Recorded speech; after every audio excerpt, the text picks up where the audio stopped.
ಸ್ನೇಹಿತರೆ, welcome back to my YouTube channel paramedical ಅಡ್ಡ. ಸ್ನೇಹಿತರೆ, ಇವತ್ತಿನ ದಿನ ನಾವು RBC ಸೆಲ್ ಅಥವಾ ಕೆಂಪು ರಕ್ತ ಕಣಗಳು ಇದನ್ನು ಯಾವ ಥರ ಕೌಂಟ್ ಮಾಡಬೇಕು, ಇದರದ್ದು ಫಂಕ್ಷನ್ ಏನು, ಇದರದ್ದು ಮಾರ್ಫಾಲಜಿ ಏನು ಅನ್ನೋದ್ರ ಬಗ್ಗೆ ಇವತ್ತು ಈ ವಿಡಿಯೋದಲ್ಲಿ ತಿಳಿದುಕೊಳ್ಳೋಣ. ಸೊ RBC ಸೆಲ್ ಅಥವಾ ಕೆಂಪು ರಕ್ತ ಕಣಗಳು ನಮ್ಮ ಬಾಡಿ ಒಳಗಡೆ ಬೋನ್ ಮ್ಯಾರೋ ಅಂತ ಇರುತ್ತೆ. ಬೋನ್ ಮ್ಯಾರೋ ಒಳಗಡೆ ಸ್ಟೀಮ್ ಸೆಲ್ಸ್ ಅಂತ ಬರುತ್ತೆ. ಸ್ಟೀಮ್ ಸೆಲ್ಸನ್ನು ಎರಡು ಡೆವಲಪ್ಮೆಂಟ್ ಫೇಸಲ್ಲಿ ಸ್ಟೀಮ್ ಸೆಲ್ಸ್ ಡಿವೈಡ್ ಆಗುತ್ತೆ. ಒಂದು ಮೈಲಾಯ್ಡ್ ಸ್ಟೀಮ್ ಸೆಲ್ಸ್ ಮತ್ತು ಇನ್ನೊಂದು ಲಿಂಫಾಯ್ಡ್ ಸ್ಟೀಮ್ ಸೆಲ್ಸ್. ಈ ಮೈಲಾಯ್ಡ್ ಸ್ಟೀಮ್ ಸೆಲ್ಸಿಂದ ಡೆವಲಪ್ಮೆಂಟ್ ಆಗಿಬಿಟ್ಟು ಎರಿಥ್ರೋಬ್ಲಾಸ್ಟ್, ಪ್ರೊ ಎರಿಥ್ರೋಬ್ಲಾಸ್ಟ್, ಅದಾದಮೇಲೆ ರೆಟಿಕ್ಯುಲೋಸೈಟ್ಸ್ ಮತ್ತು RBCs ಆಗಿ ಕನ್ವರ್ಟ್ ಆಗುತ್ತೆ. ಇಲ್ಲಿ ನೀವು ಚಾರ್ಟಲ್ಲಿ ನೋಡ್ಬೋದು.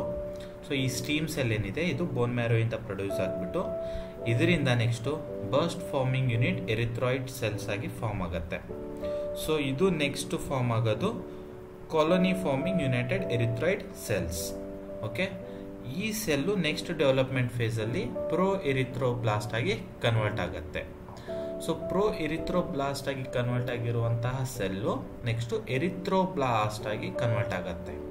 ಈ ಎರಿಥ್ರೋಬ್ಲಾಸ್ಟ್ ಸ್ಟೇಜಲ್ಲಿ ಅದು ಐರನ್ದು ಸಪೋರ್ಟ್ ತಗೊಂಡ್ಬಿಟ್ಟು ಹೀಮ್ ಫಾರ್ಮೇಷನ್ ಆಗಿಬಿಟ್ಟು ಹಿಮೋಗ್ಲೋಬಿನ್ದು ಸಪೋರ್ಟನ್ನು ಇಲ್ಲಿ ಎರಿಥ್ರೋಬ್ಲಾಸ್ಟ್ ಒಳಗಡೆ ಅದು ತಗೊಂಡ್ಕೊಳ್ಳುತ್ತೆ. ಇದು ಎರಿಥ್ರೋಬ್ಲಾಸ್ಟ್ ಇರೋದು ನೆಕ್ಸ್ಟು ರೆಟಿಕ್ಯುಲೋಸೈಟ್ಸ್ ಆಗಿ ಕನ್ವರ್ಟ್ ಆಗುತ್ತೆ. ರೆಟಿಕ್ಯುಲೋಸೈಟ್ಸ್ ಸ್ವಲ್ಪ RBCsಗಿನ್ನ ಸೈಜಲ್ಲಿ ದೊಡ್ಡದಾಗಿರುತ್ತೆ, ಲಾರ್ಜ್ ಸೈಜಲ್ಲಿರುತ್ತೆ. ಮತ್ತು ಇದು immature RBCs. Reticulocytes are immature RBCs.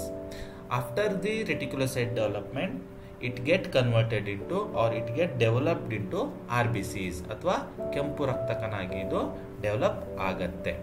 So ಇದರದ್ದು ಅಪ್ರಾಕ್ಸಿಮೇಟ್ ಟೈಮ್ ಸ್ಪ್ಯಾನ್ ಬಂದ್ಬಿಟ್ಟು 26 ಡೇಸ್, 26 ದಿನದಲ್ಲಿ ಒಂದು ಸ್ಟೀಮ್ ಸೆಲ್ಲಿಂದ ಒಂದು RBCs ಡೆವಲಪ್ ಆಗತ್ತೆ. ಸೊ ಈ ಒಂದು ವಿಡಿಯೋದಲ್ಲಿ ಇವತ್ತು ನಾವು ಕೆಂಪು ರಕ್ತ ಕಣವನ್ನು ಯಾವ ಥರ ಕೌಂಟ್ ಮಾಡಬೇಕು ಅನ್ನೋದ್ರ ಬಗ್ಗೆ ತಿಳಿದುಕೊಳ್ಳೋಣ. ಅದಕ್ಕಿಂತ ಮುಂಚೆ RBCs ಅಂದ್ರೇನು ಅಥವಾ ಕೆಂಪು ರಕ್ತ ಕಣ ಅಂದ್ರೇನು? ಸೊ ಈ ಕೆಂಪು ರಕ್ತ ಕಣ ಸ್ಮಾಲ್ ಸೆಲ್ಸ್ ರೌಂಡ್ ಶೇಪಲ್ಲಿ ಇರುತ್ತೆ, ಸರ್ಕ್ಯುಲರ್ ಶೇಪಲ್ಲಿ, ಬೈಕಾನ್ಕೇವ್ ಡಿಸ್ಕ್ ಟೈಪಲ್ಲಿ ಇರುತ್ತೆ. ಬೈಕಾನ್ಕೇವ್ ಡಿಸ್ಕ್ ಅಂತ ಅಂದರೆ ಸರೌಂಡಿಂಗ್ ಅದರದ್ದು ಪ್ಯಾಟರ್ನು ಸ್ವಲ್ಪ ಊದ್ಕೊಂಡಿರುತ್ತೆ, ಬಟ್ ಸೆಂಟ್ರ್ ಪೋರ್ಷನ್ನು ಒಂದಕ್ಕೊಂದು ಅಂಟ್ಕೊಂಡಂಗೆ ಆಗಿರುತ್ತೆ. ಸೊ ಅದು ಬೈಕಾನ್ಕೇವ್ ಡಿಸ್ಕ್ ಸರ್ಕ್ಯುಲರ್ ಅಥವಾ ರೌಂಡ್ ಶೇಪಲ್ಲಿ ಕಾಣಸಿಗುವಂಥ ಬ್ಲಡ್ದು ಒಂದು ಸೆಲ್, ಅದು RBC ಸೆಲ್. ಸೊ ಇದರದ್ದು ಮೇನ್ ಫಂಕ್ಷನ್ ಏನಪ್ಪ ಅಂತಂದರೆ ನಮ್ಮ ಬಾಡಿ ಒಳಗಡೆ ಗ್ಯಾಸನ್ನು ಎಕ್ಸ್ಚೇಂಜ್ ಮಾಡೋದು ಅಥವಾ ಟ್ರಾನ್ಸ್ಪೋರ್ಟ್ ಮಾಡೋದು. ಆಕ್ಸಿಜನನ್ನು ತೊಗೊಂಡೋಗಿ ಟಿಶ್ಯೂಗೆ ಬಿಡೋದು, ಟಿಶ್ಯೂ ಅಲ್ಲಿರುವಂಥ ಕಾರ್ಬನ್ ಡೈಆಕ್ಸೈಡನ್ನು ತೊಗೊಂಡ್ಬಂದು ಲಂಗ್ಸಿಗೆ ಬಿಡೋದು. ಇದೊಂದು ಮೇನ್ ಫಂಕ್ಷನ್ ಆಫ್ ದ ಕೆಂಪು ರಕ್ತ ಕಣ. ಓಕೆ, ಸೊ ನಿಮ್ಗೆ ನಾನು ಮೆನ್ಷನ್ ಮಾಡ್ದಂಗೆ ಈ ಬೈಕಾನ್ಕೇವ್ ಶೇಪಲ್ಲಿ ಇರೋದ್ರಿಂದ RBCs ಮೋರ್ ಫ್ಲೆಕ್ಸಿಬಲ್ ಆಗಿ ಮೂವ್ಮೆಂಟನ್ನು ತೆಗೆದುಕೊಳ್ಳುತ್ತೆ. ನಮ್ಮದು ಒಂದು ಕ್ಯಾಪಿಲರಿ ವೇನ್ಸಲ್ಲಿ ಮತ್ತು ಆರ್ಟ್ರಿ ಒಳಗಡೆ ಇದು ಪಾಸ್ ಆಗೋದಕ್ಕೆ. ಸೊ ಇದರದ್ದು ನಾರ್ಮಲ್ ಸೈಜ್ ಬಂದ್ಬಿಟ್ಟು ಅರೌಂಡ್ 7.2 to 7.4 ಮೈಕ್ರೋಮೀಟರ್ ಅಷ್ಟು ಇದರದ್ದು ನಾರ್ಮಲ್ ಸೈಜು ಇರೋದು. ಸೊ ಈ RBCs ಏನು ಮೆಚೂರ್ಡ್ RBCs ಇದೆ, ಈ ಮೆಚೂರ್ಡ್ RBCs ನ್ಯೂಕ್ಲಿಯಸನ್ನು ಕಂಟೆಂಟ್ ಮಾಡಿರಲ್ಲ. Means it is a non nucleated, ಅಂದರೆ ಒಳಗಡೆ ನ್ಯೂಕ್ಲಿಯಸ್ ಇರೋದಿಲ್ಲ. ಅದ್ರ ಜೊತೆಗೆ ಈ ಮೆಚೂರ್ಡ್ RBCs ಐರನ್ ಪೋರ್ಷನನ್ನು ಕಂಟೈನ್ ಮಾಡಿರುತ್ತೆ ಅಥವಾ ಐರನ್ ಪಿಗ್ಮೆಂಟನ್ನು ಅದರ ಸರೌಂಡಿಂಗಲ್ಲಿ ಕಂಟೈನ್ ಮಾಡಿರುತ್ತೆ, ಪ್ರೆಸೆಂಟ್ ಇರುತ್ತೆ. ಅದು ಬೇರೆ ಏನು ಅಲ್ಲ, ಅದು ಹಿಮೋಗ್ಲೋಬಿನ್. ಸೊ ಈ ಹಿಮೋಗ್ಲೋಬಿನ್ ಏನು ಮಾಡುತ್ತೆ ಅಥವಾ ಈ RBCs ಏನು ಮಾಡುತ್ತಪ್ಪ ಅಂತಂದರೆ, ನಾನು ಇವಾಗ ಮುಂಚೆ ಹೇಳ್ದಂಗೆ ಲಂಗ್ಸಲ್ಲಿರುವಂತಹ ಆಕ್ಸಿಜನನ್ನು ತೊಗೊಂಡೋಗ್ಬಿಟ್ಟು ಟಿಶ್ಯೂಗಳಿಗೆ ಕೊಡುತ್ತೆ. ಟಿಶ್ಯೂ ಒಳಗಡೆ ಇರುವಂತಹ ಕಾರ್ಬನ್ ಡೈಆಕ್ಸೈಡನ್ನು ತೊಗೊಂಡ್ಬಂದು ಮತ್ತೆ ರಿಟರ್ನ್ ಲಂಗ್ಸಿಗೆ ಕೊಡುತ್ತೆ. ಸೊ ಈ ಒಂದು ಕೆಲಸನ ಬಾಡಿ ಒಳಗಡೆ RBCs ಅದ್ರ ಜೊತೆಗೆ ಅದ್ರ ಮೇಲ್ಗಡೆ ಇರುವಂತಹ ಪಿಗ್ಮೆಂಟ್ ಹಿಮೋಗ್ಲೋಬಿನ್ ಮಾಡುವಂಥದ್ದು. ಸೊ ಒಂದು RBC ಡೆವಲಪ್ ಆಗಿ ಅದು ಎಕ್ಸ್ಪೈರಿ ಯಾವಾಗ ಆಗತ್ತಪ್ಪ, ಯಾವಾಗ ಡೆತ್ ಆಗುತ್ತೆ ಅಂತ ಅಂದರೆ ಅದರದ್ದು ಲೈಫ್ ಸ್ಪ್ಯಾನ್ ಬಂದ್ಬಿಟ್ಟು 120 ಡೇಸ್. 120 ಡೇಸ್ ಆದಮೇಲೆ RBCs ಬಾಡಿ ಒಳಗಡೆ ಸತ್ತೋಗ್ತವೆ ಅಥವಾ ಡಿಸ್ಟ್ರಾಯ್ ಆಗ್ತವೆ. ನೆಕ್ಸ್ಟ್ ಒಂದು ಬಂದ್ಬಿಟ್ಟು ಆರ್ ಬಿ ಸಿ ಕೌಂಟನ್ನು ಏನಕ್ಕೆ ಮಾಡ್ತೀವಿ, why we do the R B C count. So normally ಇಲ್ಲಿ ನೀವು ಮೇಲ್ಗಡೆ ಚಾರ್ಟಲ್ಲಿ ಏನು ನೋಡ್ತಿದ್ದೀರಾ, ಆರ್ ಬಿ ಸಿ ಯಾವ ಥರ ಡೆವಲಪ್ ಆಗುತ್ತೆ ಅನ್ನೋದನ್ನು, ಈ ಡೆವಲಪ್ಮೆಂಟ್ ಜೊತೆಗೆ ಇದರದ್ದು ಒಂದು ನಾರ್ಮಲ್ ರೇಂಜ್ ಬರುತ್ತೆ. ಆ ನಾರ್ಮಲ್ ರೇಂಜ್ ಏನಪ್ಪ ಅಂತ ಅಂದರೆ 4.5 to 5.5 ಮಿಲಿಯನ್. ಓಕೆ, ಇದು normal range. R B C count ಕಮ್ಮಿ ಇದೆಯೋ ಜಾಸ್ತಿ ಇದೆಯೋ, if in case R B C ಸಿಗೆ ನಾವು ಇನ್ನೊಂದು ನೇಮಿಂದ ಕರಿತೀವಿ, ಕೆಂಪು ರಕ್ತ ಕಣಕ್ಕೆ ಅದು ಎರಿಥ್ರೋಸೈಟ್ಸ್ ಅಂತ. ಆರ್ ಬಿ ಸಿ ಸಿಗೆ ನಾವು ಎರಿಥ್ರೋಸೈಟ್ಸ್ ಅಂತಾನೂ ಕೂಡ ಕರಿತೀವಿ. ಇಫ್ ಇನ್ ಕೇಸ್ ಏನಾದರೂ ಆರ್ ಬಿ ಸಿ ಕೌಂಟು ಜಾಸ್ತಿ ಇತ್ತಪ್ಪ ಅಂತ ಅಂದರೆ ಆ ಕಂಡೀಷನ್ಗೆ ನಾವು ಎರಿಥ್ರೋಸೈಟೋಸಿಸ್ ಅಂತ ಕರಿತೀವಿ. R B C count normal ರೇಂಜ್ಗಿಂತ ಜಾಸ್ತಿ ಇದ್ದರೆ ಅದು ಎರಿಥ್ರೋಸೈಟೋಸಿಸ್ ಅಂತ ಕರಿತೀವಿ. If in case R B C count normal ರೇಂಜ್ಗಿಂತ ಕಮ್ಮಿ ಇತ್ತಪ್ಪ ಅಂತ ಅಂದರೆ ಆ ಕಂಡೀಷನನ್ನು ನಾವು ಎರಿಥ್ರೋಪೀನಿಯಾ ಅಥವಾ ಎರಿಥ್ರೋಸೈಟೋಪೀನಿಯಾ ಅಂತ ಕರಿತೀವಿ. ಸೊ ಯಾವುದಾದ್ರೂ ಪರ್ಸನ್ ಒಳಗಡೆ, ಯಾವುದಾದ್ರೂ ಪೇಷಂಟ್ ಒಳಗಡೆ ಎರಿಥ್ರೋಸೈಟೋಸಿಸ್ ಐತಾ ಅಥವಾ ಎರಿಥ್ರೋಪೀನಿಯಾ ಐತಾ ಅಂದರೆ ಆರ್ ಬಿ ಸಿ ಕೌಂಟ್ ಕಮ್ಮಿ ಇದೆಯಾ ಜಾಸ್ತಿ ಇದೆಯಾ ಅನ್ನೋದನ್ನು ಫೈಂಡ್ ಔಟ್ ಮಾಡೋದಕ್ಕೋಸ್ಕರ ನಾವು ಆರ್ ಬಿ ಸಿ ಕೌಂಟನ್ನು ಮಾಡ್ತೀವಿ. ಸೊ ಈ ಆರ್ ಬಿ ಸಿ ಕೌಂಟನ್ನು ನಾವು ಮ್ಯಾನ್ಯುವಲ್ ಮೆಥಡಲ್ಲಿ ಮಾಡ್ತೀವಿ. ಅದರದ್ದು ಒಂದು ಪ್ರಿನ್ಸಿಪಲ್ ಇದೆ. ಏನಪ್ಪ ಆ ಪ್ರಿನ್ಸಿಪಲ್ ಅಂತ ಅಂದರೆ, ಬ್ಲಡ್ ಸ್ಪೆಸಿಮೆನ್ ಒಳಗಡೆ large number of R B Cs present ಇರುತ್ತೆ. ಸುಮಾರು ಮಿಲಿಯನ್ ಗಟ್ಟಲೆ ಆರ್ ಬಿ ಸಿಸ್ ಪ್ರೆಸೆಂಟ್ ಇರುತ್ತೆ. ಅದನ್ನು ನಾವು ಮೈಕ್ರೋಸ್ಕೋಪಲ್ಲಿ ಅಬ್ಸರ್ವ್ ಮಾಡೋಕ್ಕಾಗಲ್ಲ, ಕೌಂಟ್ ಮಾಡೋಕ್ಕೂ ಆಗಲ್ಲ. ಓಕೆ, ಡೈರೆಕ್ಟಾಗಿ. ಸೊ ಅದಕ್ಕೋಸ್ಕರ ನಾವೇನು ಮಾಡ್ತೀವಿ, ನಾವು ಒಂದು ಹೀಮೋಸೈಟೋಮೀಟರ್ ಅನ್ನೋ ಒಂದು ಇನ್ಸ್ಟ್ರೂಮೆಂಟನ್ನು ಯೂಸ್ ಮಾಡ್ತೀವಿ ಅಥವಾ ಎಕ್ವಿಪ್ಮೆಂಟನ್ನು ಯೂಸ್ ಮಾಡ್ತೀವಿ. ಈ ಹೀಮೋಸೈಟೋಮೀಟರ್ಗೆ ಇನ್ನೊಂದು ಹೆಸರೇ NCC ಚೇಂಬರ್ ಅಥವಾ ನಿಬಾರ್ಸ್ ಕೌಂಟಿಂಗ್ ಚೇಂಬರ್. ಸೊ ಈ ಚೇಂಬರ್ ಅಥವಾ ಈ ಹೀಮೋಸೈಟೋಮೀಟರ್ನ ಯೂಸ್ ಮಾಡಿಕೊಂಡು ನಾವು ಆರ್ ಬಿ ಸಿ ಕೌಂಟನ್ನು ಮಾಡ್ತೀವಿ. ಯಾವ ಥರಪ್ಪ ಅಂತ ಅಂದರೆ, ಆರ್ ಬಿ ಸಿದು ಒಂದು ಡೈಲ್ಯೂಟಿಂಗ್ ಫ್ಲೂಯಿಡ್ ಅಂತ ಸಿಗತ್ತೆ. ನಾರ್ಮಲಿ ನಾವು ಫಾರ್ಮಲ್ಡಿಹೈಡ್ ಆದರೂ ಯೂಸ್ ಮಾಡ್ಬೋದು ಅಥವಾ ಹೇಮ್ ಫ್ಲೂಯಿಡ್ ಅಂತ ಒಂದೆರಡು ಡೈಲ್ಯೂಟಿಂಗ್ ಫ್ಲೂಯಿಡ್ಸ್ ಇರುತ್ತೆ. ಆ ಡೈಲ್ಯೂಟಿಂಗ್ ಫ್ಲೂಯಿಡ್ಸನ್ನು ನಾವು ಲ್ಯಾಬಲ್ಲಿ ರೆಡಿ ಮಾಡ್ಕೋಬೋದು. ನೆಕ್ಸ್ಟು ವಿಡಿಯೋದಲ್ಲಿ ಮುಂದ್ಗಡೆ ನಾನು ನಿಮ್ಗೆ ಇದ್ರ ಬಗ್ಗೆ ಎಕ್ಸ್ಪ್ಲೇನ್ ಮಾಡ್ತೀನಿ. ಸೊ ಆ ಡೈಲ್ಯೂಟಿಂಗ್ ಫ್ಲೂಯಿಡನ್ನು ತೊಗೊಂಡು ಆಮೇಲೆ ಬ್ಲಡ್ ಸ್ಯಾಂಪಲನ್ನು ತೊಗೊಂಡು ಮಿಕ್ಸ್ ಮಾಡಿ ಈ NCC ಚೇಂಬರ್ ಮೇಲೆ ನಾವು ಚಾರ್ಜ್ ಮಾಡಿ ಅಥವಾ NCC ಚೇಂಬರ್ ಮೇಲ್ಗಡೆ ಹಾಕಿಬಿಟ್ಟು ಅದನ್ನು ಮೈಕ್ರೋಸ್ಕೋಪಲ್ಲಿ ನಾವು ಅಬ್ಸರ್ವ್ ಮಾಡಿದಾಗ ನಮಗೆ ಆರ್ ಬಿ ಸಿ ಕೌಂಟ್ ಮಾಡೋದಕ್ಕೆ ಅದು ಹೆಲ್ಪ್ ಮಾಡುತ್ತೆ. ಓಕೆ, ಇದು ಇದರದ್ದು ಪ್ರಿನ್ಸಿಪಲ್. ಸೊ ರಿಕ್ವೈರ್ಮೆಂಟು, ಒಂದು ಆರ್ ಬಿ ಸಿ ಕೌಂಟ್ ಮಾಡಬೇಕಪ್ಪ ಅಂತಂದರೆ ಏನೇನು ರಿಕ್ವೈರ್ಮೆಂಟ್ ಇದೆ, ನೀವು ಆನ್ಸರ್ ಬರಿಬೇಕಂದ್ರೂ ಎಕ್ಸಾಮಲ್ಲೂ ಕೂಡ ಅಷ್ಟೇ. ಯಾವಾಗಲೂ ಕೂಡ ಫಸ್ಟು ಡೆಫಿನೇಷನ್ ಬರಿಬೇಕು, ಆಮೇಲೆ ಪರ್ಪಸ್ ಬರಿಬೇಕು, ಆಮೇಲೆ ಅದರದ್ದು ಪ್ರಿನ್ಸಿಪಲ್, ಆಮೇಲೆ requirement, procedure, observation, result, normal value. ಇಷ್ಟು ಸೈಡ್ ಸಬ್ ಹೆಡಿಂಗ್ಸನ್ನು ನೀವು ಮಸ್ಟ್ ಆ್ಯಂಡ್ ಶುಡ್ ಹಾಕಲೇಬೇಕು.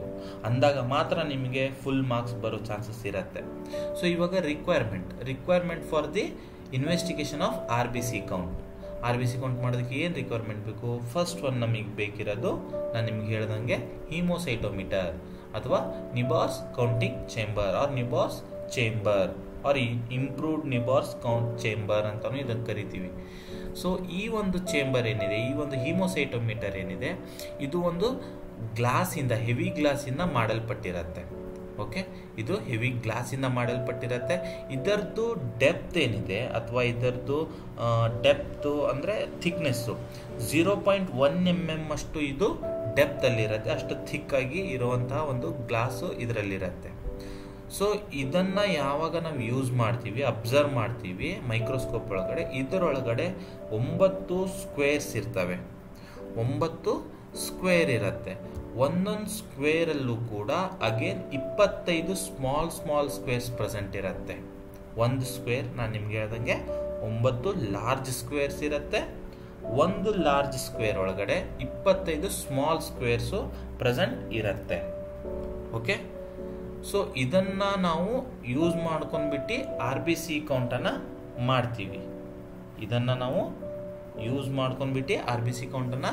ಮಾಡ್ತೀವಿ.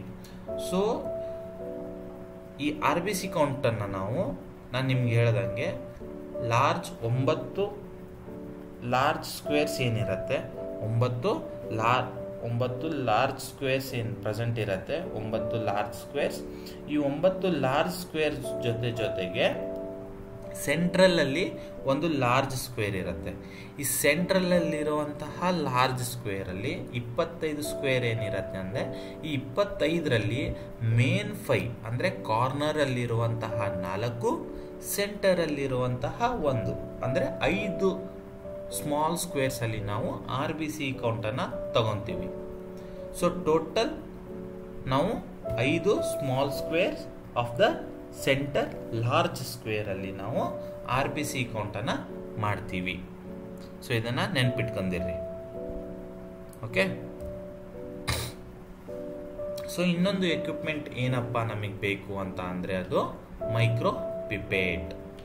ಸೊ ಮೈಕ್ರೋ ಪಿಪೇಟ್ ಅಂತ ಅಂದರೆ ನಾವು ಯೂಶ್ವಲ್ ಇದನ್ನು ಬಯೋಕೆಮಿಸ್ಟ್ರಿ ಲ್ಯಾಬಲ್ಲಿ ಯೂಸ್ ಮಾಡ್ತೀವಿ. ಮೈಕ್ರೋ ಪಿಪೇಟ್ ಇದರಲ್ಲಿ ನಮಗೆ exact quantity of the specimen or the sample or the solution ನಾವು ತಗೋಬೋದು. ಅಂದರೆ 0.1 ml ಅಥವಾ 0.10 ml ಅಥವಾ 1 ml ಅಥವಾ 1 ಮಿಲಿಲೀಟರ್ ಎಷ್ಟು ಬೇಕು ನಮಗೆ ಅನ್ನೋದನ್ನು, ಆ ಎಕ್ಸಾಕ್ಟ್ ಕ್ವಾಂಟಿಟಿನ ನಾವು by using the micropipette ಈಸಿಯಾಗಿ ತಗೋಬಹುದು. ಓಕೆ, ಅದಕ್ಕೋಸ್ಕರ ನಾವು ಮೈಕ್ರೋ ಪಿಪೇಟನ್ನು ಯೂಸ್ ಮಾಡ್ತೀವಿ. ಸೊ ಇಲ್ಲಿ ಏನು ನೋಡ್ತಿದ್ದೀರಾ ನೀವು, ಇದು ಬಂದ್ಬಿಟ್ಟು RBC pipette. This is RBC pipette. ಈ RBC ಪಿಪೇಟ್ ಗ್ರ್ಯಾಜುಯೇಟೆಡ್ ಇರುತ್ತೆ. ಗ್ರ್ಯಾಜುಯೇಟೆಡ್ ಅಂತ ಅಂದರೆ ನಂಬರಿಂಗ್ ಇರುವಂಥದ್ದು. ಓಕೆ, ನಂಬರಿಂಗ್ ಇತ್ತಪ್ಪ ಅಂತಂದರೆ ಅದು ಗ್ರ್ಯಾಜುಯೇಟೆಡ್ ಪಿಪೇಟ್. ಸೊ ಇದು ಗ್ಲಾಸಿಂದ ಮಾಡಲ್ಪಟ್ಟಿರುತ್ತೆ. ಇಲ್ಲಿ ನೀವು ನೋಡ್ಬೋದು RBC ಪಿಪೇಟ್ಗೆ ಮಾರ್ಕಿಂಗು 0.5 ಇದೆ, ಅದಾದಮೇಲೆ 1.0 ಇದೆ, ಅದಾದಮೇಲೆ 101 ಇದೆ. ಈ RBC ಪಿಪೇಟ್ ಒಳಗಡೆ ಒಂದು ರೆಡ್ ಕಲರ್ದು ಬೀಡ್ ಪ್ರೆಸೆಂಟ್ ಇರುತ್ತೆ, ಅಥವಾ ಬೀಡ್ ಅಂತ ಅಂದರೆ ಒಂದು ಬಟನ್ ಟೈಪು, ಅದು ಅದರೊಳಗಡೆ ಪ್ರೆಸೆಂಟ್ ಇರುತ್ತೆ.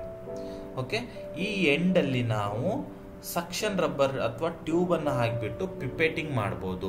Weather it is mouth pipetting or whether it is hand pipetting, ಎರಡನ್ನೂ ಕೂಡ ನಾವು ಇಲ್ಲಿ ಮಾಡಬಹುದು. ಸೊ ಇಲ್ಲಿ ಏನು ಕಾಣಿಸ್ತಿದೆ ನಿಮಗೆ, ಇದು ಆರೆಂಜ್ ಕಲರ್ ಅಥವಾ ರೆಡ್ ಕಲರ್, ಇಲ್ಲಿವರೆಗೂ ನಾವು ಬ್ಲಡ್ ತಗೋಬೇಕು. ಸೊ ಇಫ್ ಇನ್ ಕೇಸ್ ನಾವೇನಾದರೂ ಡೈಲ್ಯೂಷನ್ನು 1:100 ಮಾಡ್ತಿದ್ದೀವಪ್ಪ ಅಂತ ಅಂದರೆ ನಾವು ಬ್ಲಡ್ಡನ್ನು 1.0 ತಗೋಬೇಕು. 1.0 ಬ್ಲಡ್ ತಗೋಬೇಕು. ನಾವೇನಾದರೂ ಡೈಲ್ಯೂಷನ್ನು 1:200 ಮಾಡ್ತಿದ್ದೀವಪ್ಪ ಅಂತ ಅಂದರೆ ನಾವು 0.5 ಬ್ಲಡ್ಡನ್ನು ತಗೋಬೇಕು. ಸೊ ಇದು RBC ಪಿಪೇಟ್. ಸೊ ನಿಮ್ಗಾಗಲೇ ನಾನು ಹೇಳ್ದಂಗೆ, ನಾವು ಡೈಲ್ಯೂಷನ್ ಏನಾದರೂ 1:200 ಮಾಡ್ತಿದ್ದೀವಪ್ಪ ಅಂತ ಅಂದರೆ ನಾವು ಬ್ಲಡ್ಡು 0.5 ತಗೋಬೇಕು, ಹಾಫ್ ತಗೋಬೇಕು. ಇಫ್ ನಾವು ಡೈಲ್ಯೂಷನ್ 1:100 ಮಾಡ್ತಿದ್ದೀವಪ್ಪ ಅಂತ ಅಂದರೆ ಬ್ಲಡ್ಡನ್ನು ನಾವು 1 ಮಾರ್ಕ್ವರೆಗೂ ತಗೋಬೇಕು. ಸೊ ಅದರದ್ದು ಡಬಲ್ ಕ್ವಾಂಟಿಟಿನ ತಗೋಬೇಕು. ಆಮೇಲೆ ನಾವು ಈ ಬ್ಲಡ್ ಅಥವಾ ಡೈಲ್ಯೂಟಿಂಗ್ ಫ್ಲೂಯಿಡನ್ನು ಏನು ತಗೊತೀವಿ, ಈ ಡೈಲ್ಯೂಟಿಂಗ್ ಫ್ಲೂಯಿಡನ್ನು ನಾವು ಮೌತ್ ಪಿಪೇಟಿಂಗ್ ಮಾಡಬಾರ್ದು. ಇಲ್ಲಿ ಮೌತ್ ಪಿಪೇಟಿಂಗ್ ಮಾಡೋದು ಡೇಂಜರಸ್ ಆರ್ ಪ್ರೊಹಿಬಿಟೆಡ್, ಅಂದರೆ ಬ್ಯಾನ್ ಮಾಡಿದ್ದಾರೆ. ಯಾಕಪ್ಪ ಮಾಡಬಾರ್ದು ಅಂತ ಅಂದರೆ, the diluting fluid which we are going to use that might be poisonous, ಅದು ವಿಷ ಆಗಿರೋದ್ರಿಂದ ಅದನ್ನು ನಾವು ಮೌತ್ ಪಿಪೇಟ್ ಮಾಡಿದಾಗ ಆಕ್ಸಿಡೆಂಟ್ಲಿ ಇಫ್ ಇನ್ ಕೇಸ್ ಏನಾದರೂ ಅದನ್ನು ನಾವು ಕನ್ಸ್ಯೂಮ್ ಮಾಡಿದ್ವಿ ಅಂತಂದರೆ ನಮಗೆ ಸೀರಿಯಸ್ ಕಾನ್ಸಿಕ್ವೆನ್ಸಸ್ ಆಗೋ ಚಾನ್ಸಸ್ ಇರುತ್ತೆ. So that is the main thing we have to take care about our self. Okay, ಅದ್ರ ಜೊತೆಗೆ ಫಸ್ಟು NCC ಚೇಂಬರ್ ಬೇಕು, ಮೈಕ್ರೋ ಪಿಪೇಟ್ ಬೇಕು, ಆಮೇಲೆ RBC ಪಿಪೇಟ್ ಬೇಕು. ಇವಾಗ ಇನ್ನೊಂದು ರಿಯೇಜೆಂಟ್ ಅಥವಾ ಸೊಲ್ಯೂಷನ್ ನಮಗೆ ಬೇಕಿರೋದು RBC ಡೈಲ್ಯೂಟಿಂಗ್ ಫ್ಲೂಯಿಡ್. ಈ RBC ಡೈಲ್ಯೂಟಿಂಗ್ ಫ್ಲೂಯಿಡ್ ಅಂತ ಅಂದರೆ ಈ ಫ್ಲೂಯಿಡ್ ಒಳಗಡೆ RBCs ಡೈಲ್ಯೂಟ್ ಆಗುತ್ತೆ. ಸೊ ದ್ಯಾಟ್ ನಾವು ಅದನ್ನು ಈಸಿಯಾಗಿ ಮೈಕ್ರೋಸ್ಕೋಪಲ್ಲಿ ಅಬ್ಸರ್ವ್ ಮಾಡಬಹುದು. ಓಕೆ, ಇದರಲ್ಲಿ 2 ಟೈಪ್ ಫ್ಲೂಯಿಡ್ ಬರುತ್ತೆ. ಒಂದು ಹೇಮ್ಸ್ RBC ಡೈಲ್ಯೂಟಿಂಗ್ ಫ್ಲೂಯಿಡ್, ಇನ್ನೊಂದು ಫಾರ್ಮಲಿನ್ ಸಿಟ್ರೇಟ್ ಡೈಲ್ಯೂಟಿಂಗ್ ಫ್ಲೂಯಿಡ್. ಸುಮಾರಷ್ಟು ಡೈಲ್ಯೂಟಿಂಗ್ ಫ್ಲೂಯಿಡ್ಸು ಇವಾಗ ಕಮರ್ಷಿಯಲಿ ಅವೈಲೇಬಲ್ ಇದ್ದಾವೆ.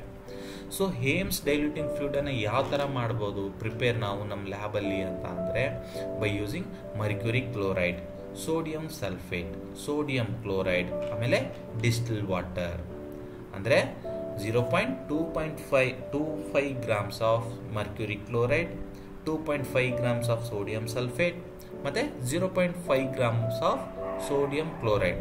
ಈ 3 ಕೆಮಿಕಲ್ಸ್ ಅಥವಾ ರಿಯೇಜೆಂಟ್ಸ್ ಅಥವಾ ಸೊಲ್ಯೂಷನ್ ಪೌಡರ್ಸನ್ನು ನಾವು 100 ml ಆಫ್ ಡಿಸ್ಟಿಲ್ ವಾಟರ್ ಒಳಗಡೆ ಮಿಕ್ಸ್ ಮಾಡಿದಾಗ ನಮಗೆ ಹೇಮ್ಸ್ ಡೈಲ್ಯೂಟಿಂಗ್ ಫ್ಲೂಯಿಡು ಸಿಗತ್ತೆ. ಸೊ ಹೇಮ್ಸ್ ಡೈಲ್ಯೂಟಿಂಗ್ ಫ್ಲೂಯಿಡ್ ಆದಮೇಲೆ ನಮಗೆ ಇನ್ನೊಂದು ಇಂಪಾರ್ಟೆಂಟ್ ಮಟೀರಿಯಲ್ ಬೇಕಿರೋದು ಈ ಒಂದು ಟೆಸ್ಟ್ ಮಾಡೋದಕ್ಕೆ, ಅದು ಗ್ಲಾಸ್ ಕವರ್ ಅಥವಾ ಕವರ್ ಸ್ಲಿಪ್. ಈ ಕವರ್ ಸ್ಲಿಪ್ಸ್ ಏನಿದಾವೆ ಇದು ಗ್ಲಾಸಿಂದ ಮಾಡಲ್ಪಟ್ಟಿರುತ್ತೆ. ಇದರದ್ದು ನಾರ್ಮಲ್ಲು ಸೈಜ್ ಬಂದ್ಬಿಟ್ಟು 20 mm ಅಷ್ಟಿರುತ್ತೆ. ಇದು ಒಂದು ಎಕ್ಸಾಕ್ಟಾಗಿ ಕ್ಯೂಬ್ ಶೇಪಲ್ಲಿರುತ್ತೆ ಅಥವಾ ಎಕ್ಸಾಕ್ಟಾಗಿ ಚೌಕಾಕಾರದಲ್ಲಿ ಇದು ಪ್ರೆಸೆಂಟ್ ಇರುತ್ತೆ. ಸೊ ಇದು ಏನಕ್ಕೆ ಯೂಸ್ ಮಾಡ್ತೀವಪ್ಪ ಅಂತಂದರೆ, ಈ ಗ್ಲಾಸನ್ನು ನಾವು ಹೀಮೋಸೈಟೋಮೀಟರ್ ಗ್ಲಾಸ್ ಮೇಲೆ ಇಟ್ಟು ನಾವು ಸ್ಯಾಂಪಲನ್ನು ಚಾರ್ಜ್ ಮಾಡಬೇಕು. ಸೊ ಲಾಜಿಕ್ಕಾಗಿ ಯೋಚನೆ ಮಾಡಿ, 2 ಗ್ಲಾಸ್ಗಳ ಮಧ್ಯ ನಾವು ಒಂದು ಡ್ರಾಪ್ ನೀರನ್ನು ಹಾಕಿದ್ರೆ ಅದೇನಾಗತ್ತೆ, ಒಳಗಡೆ ಎಳ್ಕೊಂಡ್ಬಿಟ್ಟು ನೀರು ನೀಟಾಗಿ ಕರೆಕ್ಟಾಗಿ ಡಿಸ್ಟ್ರಿಬ್ಯೂಟ್ ಆಗುತ್ತೆ. ಆ ಗ್ಲಾಸ್ ಎಲ್ಲಿವರೆಗೂ ಇರುತ್ತೆ ಅಲ್ಲಿವರೆಗೂ ನೀಟಾಗಿ ಡಿಸ್ಟ್ರಿಬ್ಯೂಟ್ ಆಗುತ್ತೆ. Same the way here haemocytometer is also a glass. ಅದ್ರ ಮೇಲ್ಗಡೆ ನಾವು ಕವರ್ ಸ್ಲಿಪ್ ಹಾಕಿ ಇವೆರಡರ ಮಧ್ಯದಲ್ಲಿ ನಾವು ಸ್ಯಾಂಪಲ್ ಹಾಕಿದಾಗ ಅದು ನೀಟಾಗಿ ಈಕ್ವಲ್ ಆಗಿ ಡಿಸ್ಟ್ರಿಬ್ಯೂಟ್ ಆಗುತ್ತೆ. ಸೊ ಆವಾಗ ನಾವು ಅದನ್ನು ಕೌಂಟ್ ಮಾಡೋದಕ್ಕೆ ಈಸಿ ಆಗುತ್ತೆ. That's the reason we have to use the cover slip. So ಎಲ್ಲ ಯೂಸ್ ಮಾಡಿದ್ವಿ, ಎಲ್ಲ ತಗೊಂಡ್ವಿ. ಇಂಪಾರ್ಟೆಂಟ್ ಥಿಂಗೇ ಮರ್ತಿರ್ತೀವಿ, ಅದೇನು? ಸ್ಯಾಂಪಲ್ ಇಲ್ಲದೆ ನಾವು RBC ಕೌಂಟ್ ಮಾಡೋಕ್ಕಾಗತ್ತಾ? ಇಲ್ಲ. ಸೊ RBC ಕೌಂಟ್ ಮಾಡೋದಕ್ಕೆ ನಮ್ಗೆ ಯಾವ ಸ್ಪೆಸಿಮನ್ ಬೇಕು? ನಮಗೆ ಬೇಕಿರೋದು EDTA ಬ್ಲಡ್. EDTA ಅಂದ್ರೆ ಏನು? EDTA ಅಂತ ಅಂದರೆ ಇದೊಂದು ಆ್ಯಂಟಿಕೋಆಗುಲೆಂಟ್. ಇಟ್ ಈಸ್ ಅ ಆ್ಯಂಟಿಕೋಆಗುಲೆಂಟ್. ಇವಾಗ ಆ್ಯಂಟಿಕೋಆಗುಲೆಂಟ್ ಅಂತ ಅಂದರೆ ಏನು ಅಂತ ತಲೆ ಕೆಡಿಸ್ಕೊಳಕ್ಕೆ ಹೋಗ್ಬೇಡಿ. ಆ್ಯಂಟಿಕೋಆಗುಲೆಂಟ್ ಅಂತ ಅಂದರೆ it protect blood from the clotting. Blood ರಕ್ತ ಹೆಪ್ಪುಗಟ್ಟೋದ್ರಿಂದ ತಡೆಯೋದಕ್ಕೆ ಯೂಸ್ ಮಾಡುವಂತಹ ರಿಯೇಜೆಂಟನ್ನು ನಾವು ಆ್ಯಂಟಿಕೋಆಗುಲೆಂಟ್ ಅಂತ ಕರಿತೀವಿ. ಸೊ ಅದರದ್ದು ಒಂದು ಟೈಪ್ ಆಫ್ ಆ್ಯಂಟಿಕೋಆಗುಲೆಂಟ್ ಯಾವುದಪ್ಪ ಅಂದರೆ ಅದು EDTA. ಓಕೆ. ಸೊ ಇದು ಪರ್ಪಲ್ ಕಲರ್ ಟ್ಯೂಬಲ್ಲಿರುತ್ತೆ. ಈ ಕಲರಲ್ಲಿರುವಂತಹ ಬ್ಲಡ್ಡನ್ನು ನಾವು ಎಲ್ಲ ಹೆಮಟಾಲಜಿಕಲ್ ಲ್ಯಾಬ್ ಟೆಸ್ಟಿಗೆ ನಾವು ಯೂಸ್ ಮಾಡ್ಬೋದು. ಅದ್ರ ಜೊತೆಗೆ ಫ್ರೆಶ್ ಕ್ಯಾಪಿಲರಿ ಬ್ಲಡ್ಡನ್ನು ಕೂಡ ನಾವು ಯೂಸ್ ಮಾಡ್ಬೋದು. ಯಾವ ಥರ? ಫಿಂಗರ್ ಪ್ರಿಕ್ ಮಾಡಿದ್ದು, ಇಯರ್ ಲೋಬ್ ಮಾಡಿರೋದು ಡೈರೆಕ್ಟಾಗಿ ನಾವು ತೊಗೊಂಡ್ಬಿಟ್ಟು without doing any kind of late we have to do the investigation. So ನಿಮ್ಗೆ ಹೇಳ್ದಂಗೆ ಏನೇನು ಮಟೀರಿಯಲ್ ಬೇಕು ಇನ್ನೊಂದ್ಸಲಿ ರಿವೈಸ್ ಮಾಡೋಕ್ಕೆ ಹೋದರೆ, ಬ್ಲಡ್ ಸ್ಯಾಂಪಲ್, EDTA ಅಥವಾ ಕ್ಯಾಪಿಲರಿ ಬ್ಲಡ್ ಬೇಕು, RBC ಡೈಲ್ಯೂಟಿಂಗ್ ಫ್ಲೂಯಿಡ್ ಬೇಕು, ಗೌಸ್ ಪೀಸ್ ಆರ್ ಕಾಟನ್ ಬೇಕು, RBC ಪಿಪೆಟ್ ಬೇಕು, ಹೀಮೋಸೈಟೋಮೀಟರ್ ಆರ್ ನ್ಯೂಬಾರ್ಸ್ ಚೇಂಬರ್ ಬೇಕು, ಕವರ್ ಸ್ಲಿಪ್ ಮತ್ತು ಮೈಕ್ರೋಸ್ಕೋಪ್. ಅಬ್ಸರ್ವ್ ಮಾಡೋದಕ್ಕೆ ಮೈಕ್ರೋಸ್ಕೋಪು ಕೂಡ ನಮಗೆ ಬೇಕು. ಸೊ ಯಾವ ಥರ ಪ್ರೊಸೀಜರ್ ಇರುತ್ತೆ, ಏನೇನು ಪ್ರೊಸೀಜರ್ ಏನೇನು ಬರುತ್ತೆ? ಫಸ್ಟು ನಾವು ಯಾವಾಗಲೂ ಕೂಡ ಏನು ಪಿಪೆಟ್ ಇದೆ RBC ಪಿಪೆಟು, ಆ RBC ಪಿಪೆಟನ್ನು 1-2 ಸಲ ಕ್ಲೀನ್ ಇಟ್ಕೋಬೇಕು. ಅದರೊಳಗಡೆ ಯಾವುದೇ ರೀತಿ ಬ್ಲಡ್ ಸ್ಯಾಂಪಲ್, ಹಳೆ ಪ್ರೀವಿಯಸ್ ಬ್ಲಡ್ ಸ್ಯಾಂಪಲ್ ಇರಬಾರ್ದು ಅಥವಾ ಕಂಟಾಮಿನೇಟ್ ಆಗಿರಬಾರ್ದು. ಅದನ್ನು ನೀಟಾಗಿ ಕ್ಲೀನ್ ಮಾಡ್ಕೊಂಡು ಅದನ್ನು ಯೂಸ್ ಮಾಡಬೇಕು. ಸೊ ಯಾವ ಥರ? ಸ್ಯಾಂಪಲನ್ನು ನಾವು ಬ್ಲಡ್ ಸ್ಯಾಂಪಲನ್ನು ನಾವು ಅಪ್ ಟು 0.5 ಮಾರ್ಕ್ವರೆಗೂ ತಗೋಬೇಕು. Up to 0.5 mark. ನಾನು ನಿಮಗೆ ಆಗಲೇ RBC ಪಿಪೆಟ್ ತೋರಿಸಿದ್ದಲ್ವಾ? ಸೊ ಇಲ್ಲಿ ಅಪ್ ಟು 0.5 ಮಾರ್ಕ್ವರೆಗೂ ಬ್ಲಡ್ಡನ್ನು ತಗೋಬೇಕು. ಬ್ಲಡ್ಡನ್ನು 0.5 ಮಾರ್ಕ್ವರೆಗೂ ತಗೊಂಡಾದ್ಮೇಲೆ ಅಪ್ ಟು 101 ಮಾರ್ಕ್ವರೆಗೂ ನಾವು RBC ಡೈಲ್ಯೂಟಿಂಗ್ ಫ್ಲೂಯಿಡನ್ನು ತಗೋಬೇಕು. ಇದೇ ಟ್ಯೂಬ್ ಒಳಗಡೆ, ಇದೇ ಪಿಪೆಟ್ ಒಳಗಡೆ ಫಸ್ಟ್ 0.5ವರೆಗೂ ಬ್ಲಡ್, ಇದರೊಳಗಡೆನೆ 101 ಬರೋವರೆಗೂ ಕೂಡ RBC ಡೈಲ್ಯೂಟಿಂಗ್ ಫ್ಲೂಯಿಡನ್ನು ನಾವು ಇದರಲ್ಲೇ ತಗೋಬೇಕು. ತಗೊಂಡಾದ್ಮೇಲೆ ಇದನ್ನು ಹಾರಿಜಾಂಟಲಿ ಅಂದರೆ ಉದ್ದಾಗಿ ನಿಲ್ಲಿಸ್ಕೋಬಾರ್ದು, ಅಡ್ಡವಾಗಿ ನಮ್ಮ ಕೈ ಮೇಲೆ, ನಮ್ಮ ಹಸ್ತದ ಮೇಲೆ ಇಟ್ಕೊಂಡ್ಬಿಟ್ಟು ನೀಟಾಗಿ ಸ್ಲೋಲಿ ಅದನ್ನು ರೊಟೇಟ್ ಮಾಡಬೇಕು. ಯಾಕೆ? ಈ RBC ಸ್ಪೆಸಿಮನ್ ಏನಿದೆ, ಬ್ಲಡ್ಡು ಮತ್ತು ಡೈಲ್ಯೂಟಿಂಗ್ ಫ್ಲೂಯಿಡು ಎರಡು ಮಿಕ್ಸ್ ಆಗಲಿ ಅನ್ನೋ ಕಾರಣಕ್ಕೆ ಅದನ್ನು ಹಾರಿಜಾಂಟಲಿ ಇಟ್ಬಿಟ್ಟು ಅದನ್ನು ನೀಟಾಗಿ ಸ್ಲೋಲಿ ರೊಟೇಟ್ ಮಾಡಬೇಕು. ಸೊ ಆವಾಗ ಇದರೊಳಗಡೆ ಇರುವಂತಹ ರೆಡ್ ಬ್ಲಡ್ ನಮಗೆ ಮಿಕ್ಸಿಂಗ್ ಮಾಡೋದಕ್ಕೆ ಹೆಲ್ಪ್ ಮಾಡುತ್ತೆ. ಸೊ ಒಂದ್ಸಲಿ ಎಲ್ಲ ಮಿಕ್ಸ್ ಆದಮೇಲೆ ಒಂದು 2 ಮಿನಿಟ್ಸ್ ಆದಮೇಲೆ ನಾವು ಇದರಲ್ಲಿರುವಂತಹ ಸ್ಟಾರ್ಟಿಂಗಲ್ಲಿರುವಂತಹ ಒಂದು ಸ್ಯಾಂಪಲನ್ನು ಅಥವಾ ಒಂದು 2 to 3 ಡ್ರಾಪ್ಸನ್ನು ಡಿಸ್ಕಾರ್ಡ್ ಮಾಡಬೇಕು. 2 to 3 ಡ್ರಾಪ್ಸನ್ನು ಡಿಸ್ಕಾರ್ಡ್ ಮಾಡಬೇಕು. ಇದರಲ್ಲಿ ನಾವು ಬ್ಲಡ್ ತಗೊಂಡಾದ್ಮೇಲೆ ಕಾಟನಿಂದ ಅಥವಾ ಟಿಶ್ಯೂಯಿಂದ ಈ ಸರೌಂಡಿಂಗ್ ಏನಿದೆ ಅಲ್ವಾ ಏರಿಯಾ, ಈ ಏರಿಯಾನ ನೀಟಾಗಿ ಕ್ಲೀನ್ ಮಾಡ್ಕೋಬೇಕು ಕಾಟನಿಂದ ಅಥವಾ ಟಿಶ್ಯೂ ಪೇಪರಿಂದ. ಅದಾದಮೇಲೆ ಮಾತ್ರ ನಾವು ಡೈಲ್ಯೂಟಿಂಗ್ ಫ್ಲೂಯಿಡನ್ನು ತಗೋಬೇಕು. ಇಲ್ಲಿ ಕ್ಲೀನ್ ಮಾಡಲಾರ್ದೇನೆ ಹಂಗೆ ನಾವು ಡೈಲ್ಯೂಟಿಂಗ್ ಫ್ಲೂಯಿಡ್ ತೊಗೊಂಡ್ರೆ ಅದು ಎಕ್ಸ್ಟ್ರಾ ಬ್ಲಡ್ಡನ್ನು ಕೂಡ ಅದ್ರ ಜೊತೆಗೆ ತೊಗೊಂಡು ಬಂದಂಗೆ. ಓಕೆ, ಸೊ ಒಂದ್ಸಲಿ 0.5ವರೆಗೂ ಬ್ಲಡ್ ತೊಗೊಂಡ್ವಿ, 101 ಮಾರ್ಕ್ವರೆಗೂ RBC ಡೈಲ್ಯೂಟಿಂಗ್ ಫ್ಲೂಯಿಡ್ ತೊಗೊಂಡ್ವಿ. ಹಾರಿಜಾಂಟಲಿ ಅಥವಾ ಅಡ್ಡವಾಗಿ ಅದನ್ನು ನಮ್ಮ ಕೈ ಮೇಲೆ ಇಟ್ಬಿಟ್ಟು ಸ್ಲೋಲಿ ರೊಟೇಟ್ ಮಾಡಿ ಮಿಕ್ಸ್ ಮಾಡಿದ್ವಿ. ಮಿಕ್ಸ್ ಮಾಡಿದಾದ್ಮೇಲೆ ಅದರಿಂದ 2 to 3 ಡ್ರಾಪ್ಸನ್ನು ಡಿಸ್ಕಾರ್ಡ್ ಮಾಡಬೇಕು. ಡಿಸ್ಕಾರ್ಡ್ ಮಾಡಿದಾದ್ಮೇಲೆ ಇವಾಗ NCC ಚೇಂಬರ್ ತೊಗೋಬೇಕು. NCC ಚೇಂಬರ್ ತೊಗೊಂಡ್ಬಿಟ್ಟು NCC ಚೇಂಬರ್ ಮೇಲ್ಗಡೆ 1 ಡ್ರಾಪನ್ನು ಹಾಕಬೇಕು. 1 ಡ್ರಾಪ್ NCC ಚೇಂಬರ್ ಮೇಲೆ ಹಾಕಿ ಅದ್ರ ಮೇಲ್ಗಡೆ ಕವರ್ ಸ್ಲಿಪ್ಪನ್ನು ಇಡಬೇಕು. ಒಬ್ಬೊಬ್ಬರು ಈ ಥರ ಮಾಡ್ತಾರೆ, ಕೆಲವೊಬ್ಬರು ಕವರ್ ಸ್ಲಿಪ್ ಮತ್ತು NCC ಚೇಂಬರ್ ಮೇಲ್ಗಡೆ ಕವರ್ ಸ್ಲಿಪ್ಪೇ ಮೊದಲೇ ಇಟ್ಬಿಟ್ಟು ಅದ್ರ ಮಿಡ್ಲೊಳಗಡೆ 1 ಡ್ರಾಪ್ ಬ್ಲಡ್ಡನ್ನು ಟಚ್ ಮಾಡೋದ್ರಿಂದ ಅದರೊಳಗಡೆ ಕ್ರಿಯೇಟ್ ಆಗಿರುವಂಥ ಸಕ್ಷನ್ ಅಥವಾ ಏರು ಅದನ್ನು ಆಟೋಮೆಟಿಕ್ಲಿ ಒಳಗಡೆ ಕರ್ಕೊಳ್ಳುತ್ತೆ. ಸೊ ಈ ಒಂದು ಪ್ರಾಸೆಸ್ಸಿಗೆ ನಾವು charging of the NCC chamber ಅಂತ ಕರಿತೀವಿ. Charging the NCC chamber or charging the ಹೀಮೋಸೈಟೋಮೀಟರ್.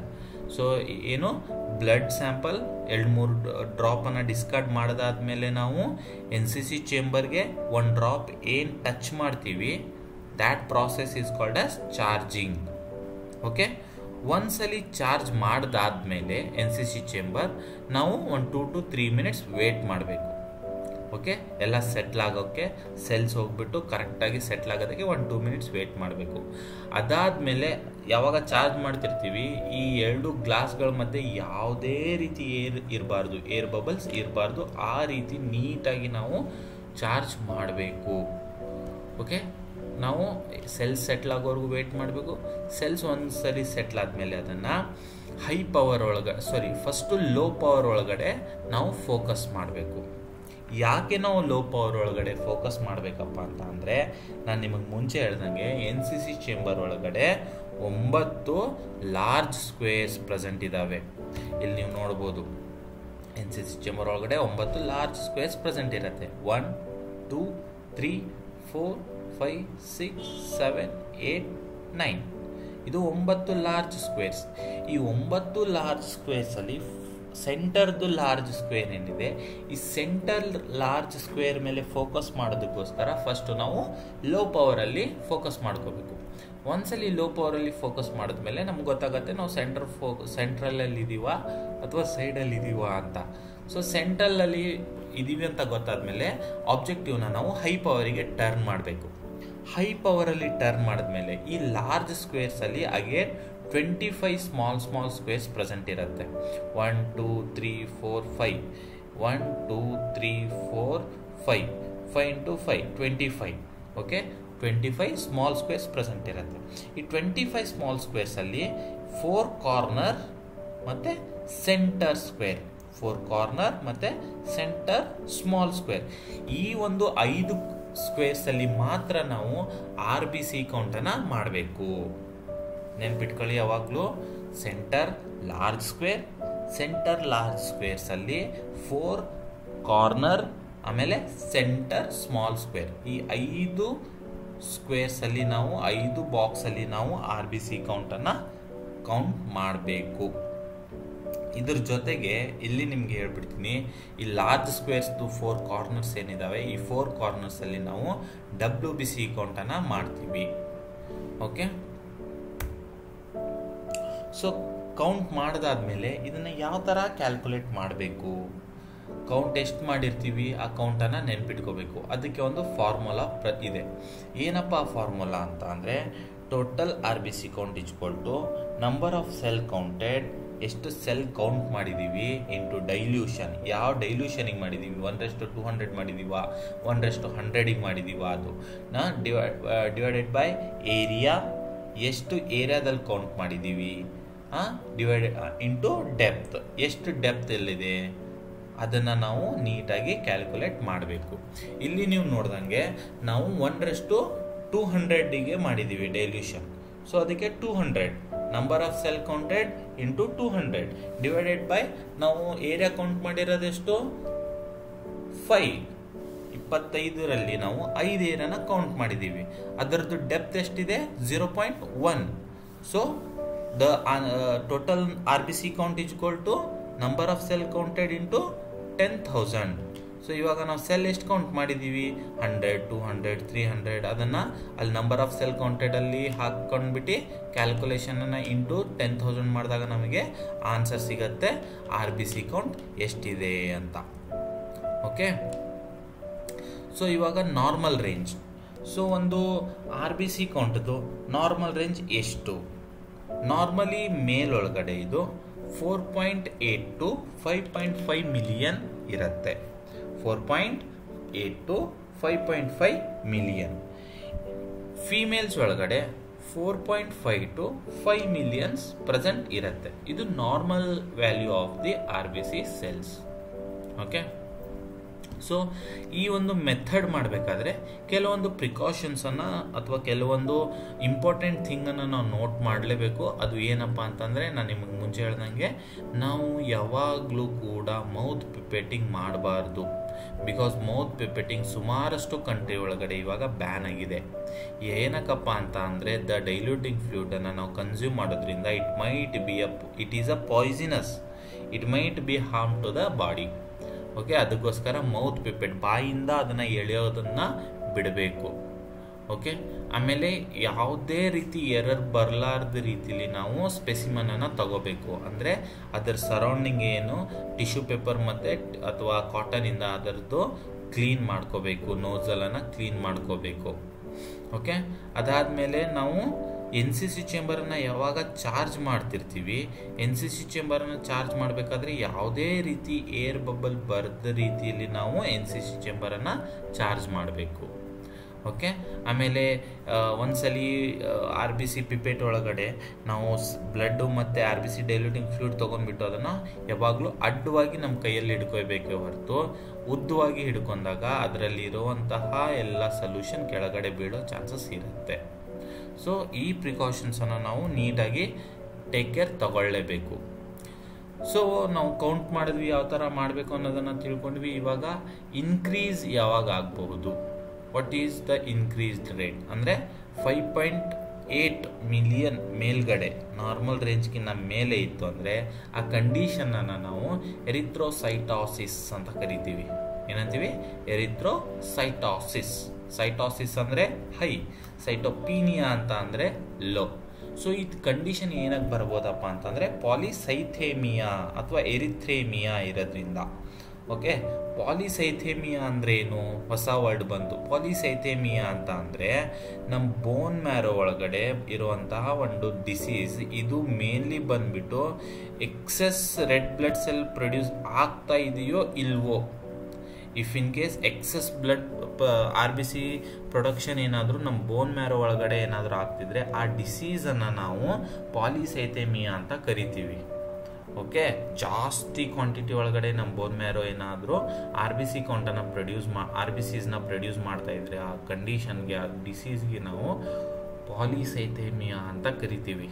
ಇದು ಯಾವಾಗ ಆಗ್ಬೋದಪ್ಪ ಅಂತಂದರೆ ಜೆನೆಟಿಕ್ ಮ್ಯೂಟೇಷನ್ ಆದಾಗ, ಅಂದರೆ ನಮ್ಮ ಕ್ರೋಮೋಸೋಮಲ್ಲಿ ಏನಾದರೂ ಮ್ಯೂಟೇಷನ್ ಆದಾಗ ಅಥವಾ ಹೆರಿಡಿಟ್ರಿ ಪ್ರಾಬ್ಲಮ್ ಇದ್ದರೆ ಈ ಒಂದು ಕಂಡೀಷನ್ ನಮ್ಮಲ್ಲಿ ಸಿಗತ್ತೆ.